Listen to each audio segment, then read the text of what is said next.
Hello? Hello?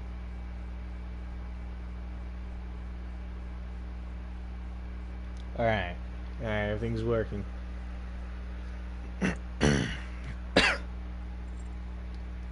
Fuck, dude. I realized I didn't have, like, audio. So I just had to restart the fucking thing. Oh, that's so annoying. Okay. Let's actually start it off. So, um,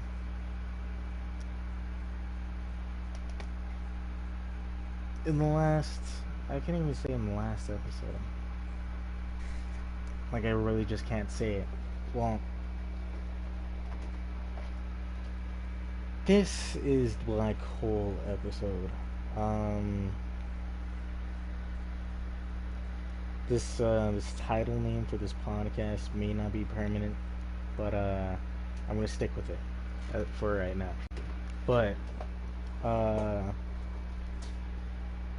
quote unquote, in the last episode, this was supposed to be like black hole episode. We were talking about the Kardashev scale and like how civilizations differ and like how the Kardashev scale like actually works, and we're like talking back and forth about it. But to actually start off the episode, if you want anything for me or like any of the guests that will be on this podcast, uh, if you would like us to go into like deeper, uh, if you want us to talk about things that you would like to know more about, or if you want to learn about, uh, go into the comments and tell us about it, or give us like a link. No, not a link. Don't send us links. We're not gonna be clicking on links. But you can put in like the titles or like specifications on what you want us to research about and talk about. This podcast is meant for like specifically like my uh, life decision, not decision, life goal, and that is to become the smartest person alive. Now I know it's not really possible and whatnot, but I just want to learn everything. You know, there's nothing wrong with trying to become smart. Is what I'm trying to say. Anyways, enough of like my life choice or whatever.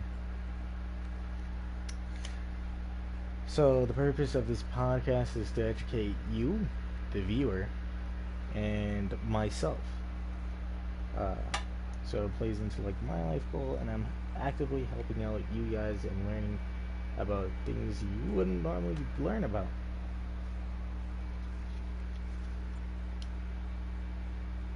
So, with that being said,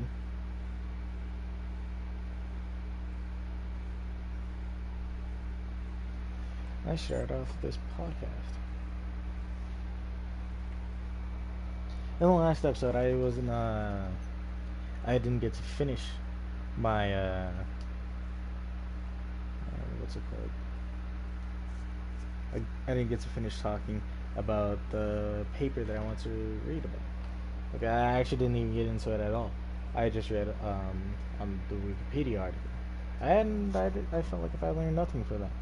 So I did a few I did like a few skims through this paper, and I wanted to like read about it, like actually go into it. And this paper talks about like different possibilities of different civilizations. Like here, I'll give you an example. One of the figures in this article um, talks about using like an atomic bomb or something like that, a nuclear bomb or something, um, to set off in a star to activate its latent or something like that hydrogen that isn't being used or isn't being like fissioned, and that like starts off like uh, that chain reaction. So that's just an example of what I wanted to get into that I didn't get into in the last episode. So, with that all being said, let's actually get into this paper. This paper is called "The Detectability of Extraterrestrial Technological Activities" by, I can't really say his name because uh, it's just hard to say for me, anyways. But I'll spell it out then try and fucking say it. I'll butcher it, guaranteed. It is spelled Guillermo, and then he has a middle initial A, and then his last name is Lemarchand. Guillermo Lamarckand. I told you I'll fucking butcher it. Anyways, this article is about the Kardashev scale. Not necessarily the Kardashev scale, like in itself, but it talks about like different ways of detecting civilizations and such. Without further ado, let's get into it. If we want to find evidence for the existence of extraterrestrial civilizations, parentheses etc, we must work out an observational strategy for detecting this evidence in order to establish the various physical quantities in which it involves.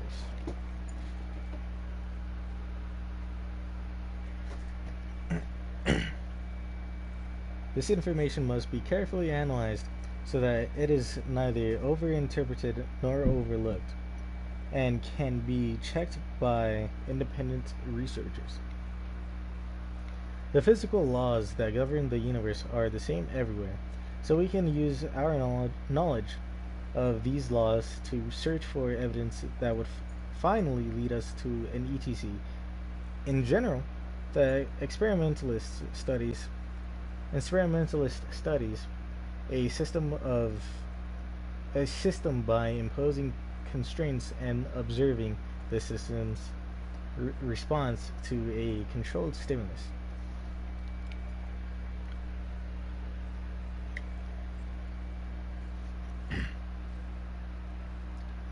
The variety of these constraints and stimuli may be extended at will, and experiments can become arbitrarily complex. I'm fucking stuttering a lot right now, and I fucking hate it. And the problem of the fucking Jesus Christ. In the problem of search for extraterrestrial intelligence, parentheses SETIs, as well as in conventional astronomy, the mean distance are so huge that the researcher, quote unquote, can only observe what is received. He or she is entirely dependent on the carriers of information that transmit to him or her all he or she may learn about in the universe. Information carries, however, are I thought I read that wrong. Information carries, however, are not infinite in variety. All information we currently have about the universe beyond our solar system has been transmitted to us by means of electromagnetic radiation. Parentheses. Radio, infrared, optical, ultraviolet, X-rays, and gamma rays. End parentheses. Cosmic ray particles, parentheses, electrons, and atomic nuclei, end parentheses. And more recently, neutrinos. There is another possible physical carrier, gravitational waves, but they are extremely difficult to detect.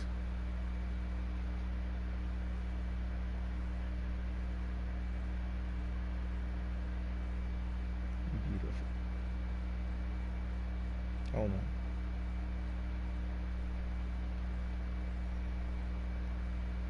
Can I fucking spell beautiful? Jesus Christ.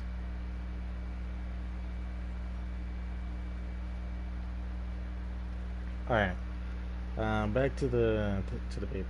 For the long future of humanity, there have also been speculations about interstellar atomic probes. Well, automatic probes. That's what I meant to say. That could be sent for the detection of extrasolar life forms around the nearby stars. Another set of possibilities could be the detection of extraterrestrial artifacts in our solar system, left here by alien intelligences that want to reveal their visits to us. Table 1 summarizes the possible information carriers, quote unquote, that may let us find the evidence of extraterrestrial civilizations according to our knowledge of the laws of physics. Why did I start it? Parentheses, Lamarckand, 1992, end parentheses. The classification of techniques in Table 1 is not intended to be complete in all respects. Thus, only a few fundamental particles have been listed. No attempt has been made to include any antiparticles.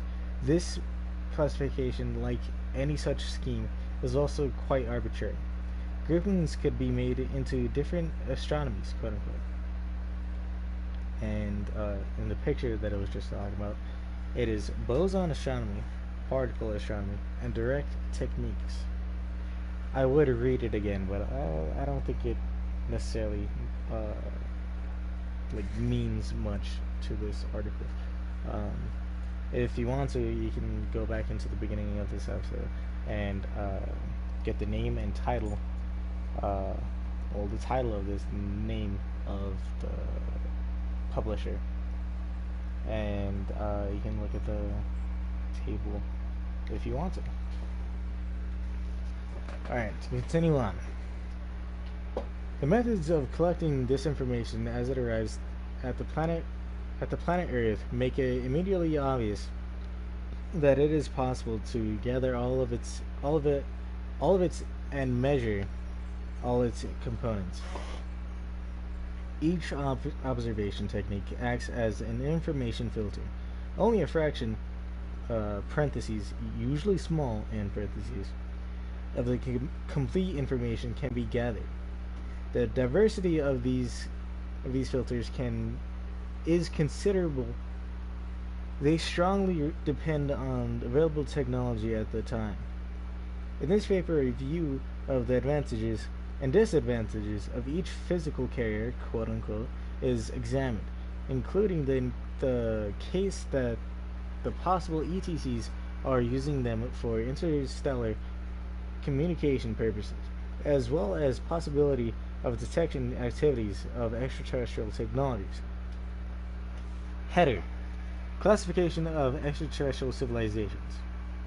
So I'm guessing this is like the reason why this is put in the Wikipedia. Continue reading next section, but I'll continue. The analysis of the use of each information carrier is deeply connected with the assumption of the level of technology of the other civilizations. Kardashev in 1964 established a general criteria regarding the types of activities of extraterrestrial civilizations which can be detected at the present level of development. The most general parameters of these activities are apparently ultra-powerful energy sources, harnessing of enormous solid masses, and transmission of large quantities of information and different kinds through space. According to Kardashev, the first two parameters are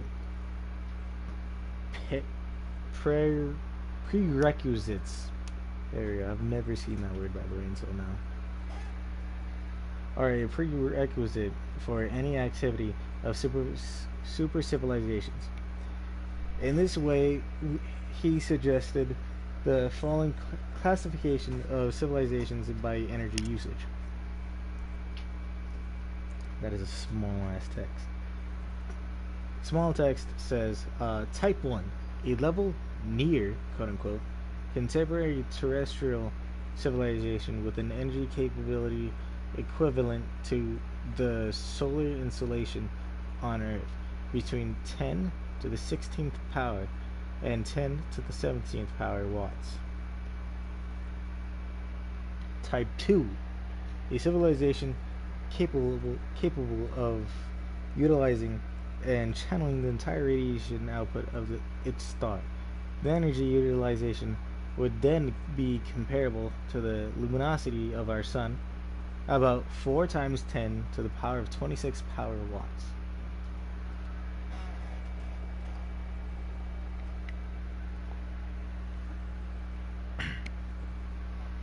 Type 3, a civilization with access to the power comparable to the luminosity of the entire Milky Way galaxy, about 4 times 10 to the 37 power watts. That's the end of tiny text. Okay. Kardashev also examined the possibilities in cosmic communication which attend the investment of most of the available power into communication. A Type 2 civilization could transmit the contents of 100,000 average-sized books across the galaxy, a distance of 100,000 light years in a total transmitting time of 100 seconds. The transmission of the same information intended for a target 10 million light years in distance, a typical intergalactic distance, would take a transmission time of a few weeks. A Type 3 civilization could transmit the same information over a distance of 10 billion light years, approximately the radius of observable universe, with a transmission time of just 3 seconds. So in the last episode that didn't fucking record, me and my cousin Javier, Jay, we talked about like the insane vast differences that Type 1s, 2s, and 3s have in terms of traveling. So, just how we travel through like space and shit as of right now, Javier said that we wouldn't be able to use like rockets like to be like a Type 2 civilization, a multi-Type 2 civilizations, using like multiple solar systems, because just to even get to like one other solar system, like the closest one to us, it would take 2-3 light years. And as of right now, the fastest object ever made by human hands is, I think, like a couple 100,000 miles per hour. One light year, 1 light second does that amount of like distance traveled in that hour. A second. It's absolutely insane. Like how fast light is in comparison to like the fastest man-made objects. But it is slow as fuck in the universe. Like, light, as we know, is the fastest thing in the universe as of right now. Is like our speed limit that we can possibly like obtain. And as of right now, we know no way of like passing through that. So if we were to go light speed, we'd barely get to that solar system in 4 years.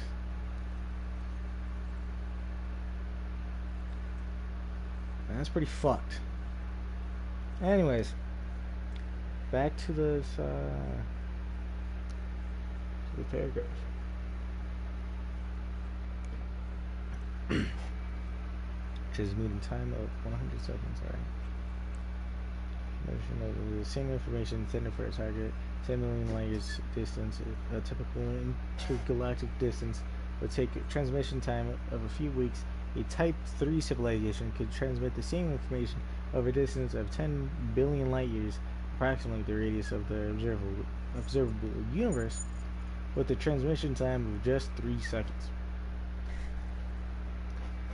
Alright, hold on. I want to go into that a little bit more. So, Type 1 civilization would, like, we're not even a Type 1 civilization. We can't even terraform a planet yet. That's a big fucking feat, by the way. That's, like, insane that you can just terraform a planet, make it the weather just... It's insane. Anyways, so a Type 1 civilization can send information in what? Across the galaxy, a distance of 100,000 light years, and total transmission time of 100 seconds. 100 seconds, like, travel time. I think that's yeah, that is faster than light. I don't get that. But a Type 2 civilization can do that, like, with ease in, like, seconds. Like, that transmission time is like an order of magnitude better than Type 1 civilization. And then a Type 3 civilization is an order of magnitude bigger than that. So you're pretty much... It's pretty much fucking insane, dude. Like, I wanted to add on to that, but I just can't, because it's just a good way of saying it. So let's continue on, because we still got a lot more. Sagan, or whatever, however you say his name, Sagan, parentheses 1973 end parentheses, considered that Kardashev's classification should be completed using decimal numbers to indicate a difference of 1 order of magnitude in the energy consumption. For example, a civilization Type 1.7 expends 10 to the 23 power watts, while a civilization Type 2.3 expends 10 to the 29 power watts. Sagan also suggested that in order to be more accurate, a letter could indicate a societal information level, degree of their knowledge. According to Sagan, Class A civilization will have 10 to the power 6 bits of information, a Class B 10 to the power 7 bits, a Class C 10 to the 8 power bits, and so on and so forth. Under this classification, our terrestrial civilization is Type 0.7H. The level of the first extraterrestrial civilization that we can make contact with would be between 1.5J and 1.8K. A galactic civilization would be Type 3Q, while a civilization with the capacity to control a federation of 10 to 9 power galaxies, 10 to the 9 power galaxies, would be Type 4Z. Other classification alternatives were suggested by Tang, T-A-N-G, and Chang, C-H-A-N-G, 1991 in parentheses. Then it shows a diagram. I think I used that right. Anyways, no, it's a table. It's a table. Table 2. Characteristics of extraterrestrial civilizations. Type 1. Characteristics: planetary society, developed technology, understanding the laws of physics, space technology, nuclear technology, electromagnetic communications, initiation of spaceflight, interplanetary travel, settlement of space, early attempts at interstellar communication, starting to push planetary resource limits, information level 1, energy consumption 10 to the power of 6, teen to 10 to the power of 17 watts, manifestations enter intentional or unintentional electromagnetic emissions, especially radio waves, type 2 characteristics, stellar system society, destruction of space habitats, Dyson sphere, in quotation marks, as an unlimited or ultimate limit, search for intelligent life in space, long societal lifetimes, 10 to the 3 power to 10 to the 5 power years. Initiation of interstellar travel slash colonization. Ultimately, all radiant energy output of native star is utilized. Information level L. Energy consumption 10 to the 26 power to 10 to the 27 power watts. Manifestations electromagnetic electromagnetic radio waves, optical lasers, X-rays, gamma rays, gravity waves, mass transfer, probes, panspermia, stellar arcs, type 3 characteristics, galactic civilization, interstellar communication slash travel, very long societal lifetimes, 10 to the power of 8 to 10 to the power of 9 years. Effectively, the immortals of planning purposes, energy resources of the entire galaxy, 10 to the power of 10 to the 11th power, 10 to the 12th power stars are commanded. Information level Q, Encyclopedia Galactica, energy consumption 10 to the power of 37 to 10 to the power of 38 watts. Manifestations, feats of astro engineering, exotic communication, neutrons, tachyons, and waves. Quotations I. That's pretty much it. Because, like, my voice is fucking hurting. Like, actually hurting. Like, I'm not even joking. Like, my throat is actually hurting. So that's gonna be it just for fucking right now. Like, I'm sorry this isn't a long ass episode as I wanted it to be, but I just really can't talk much anymore. Like, it genuinely hurts. So thank you for watching. Thank you for listening. Again, if you want to send us like a topic to talk about, you can very much do that. Just don't send any links. And yeah, thanks for watching.